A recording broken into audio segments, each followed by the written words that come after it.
Jangan pernah merasa dosamu terlalu besar untuk diampuni. Karena yang lebih besar dari dosa seorang hamba adalah rahmat Allah. Fikri dikenal sebagai pemuda yang jauh dari agama. Waktu-waktunya habis untuk mengejar kesenangan dunia. Sholat sering ia tinggalkan, nasihat orang tua tidak pernah ia dengarkan, bahkan ketika azan berkumandang, ia tetap sibuk dengan urusannya. Setiap kali ada yang mengajaknya ke masjid, jawabannya selalu sama. Nanti saja.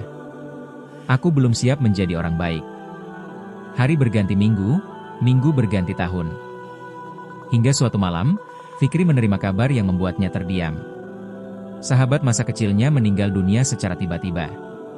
Padahal sehari sebelumnya mereka masih saling bercanda. Saat menghadiri pemakaman, Fikri melihat jenazah sahabatnya perlahan dimasukkan ke dalam liang lahat.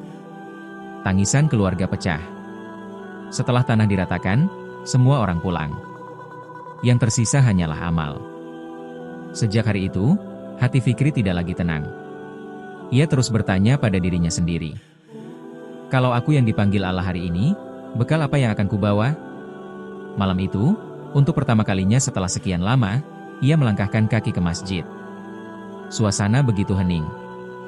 Ia mengambil wudhu dengan tangan yang gemetar, lalu berdiri menghadap kiblat. Ketika dahinya menyentuh sajadah, air matanya mengalir tanpa bisa dihentikan.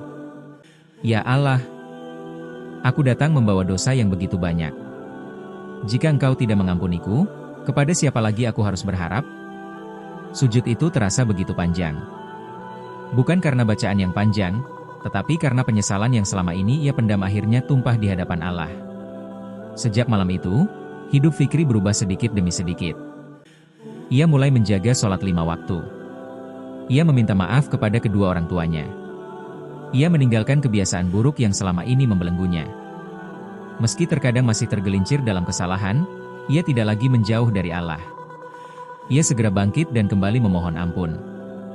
Fikri akhirnya memahami bahwa Allah tidak menunggu hambanya menjadi sempurna untuk kembali. Allah hanya ingin melihat seorang hamba yang mau melangkah pulang. Karena pintu taubat selalu terbuka bagi siapa saja yang datang dengan hati yang tulus. Jangan biarkan bisikan, "Aku terlalu banyak dosa," membuatmu menjauh dari Allah. Justru karena kita berdosa, kita membutuhkan ampunannya. Dan tidak ada tempat kembali yang lebih indah selain kepada Allah. Hikmah, sebesar apapun dosa yang pernah dilakukan, jangan pernah berputus asa dari rahmat Allah. Selama napas masih berhembus, pintu taubat masih terbuka. Mungkin satu sujud yang penuh keikhlasan hari ini menjadi awal perubahan yang mengantarkanmu menuju ridha Allah.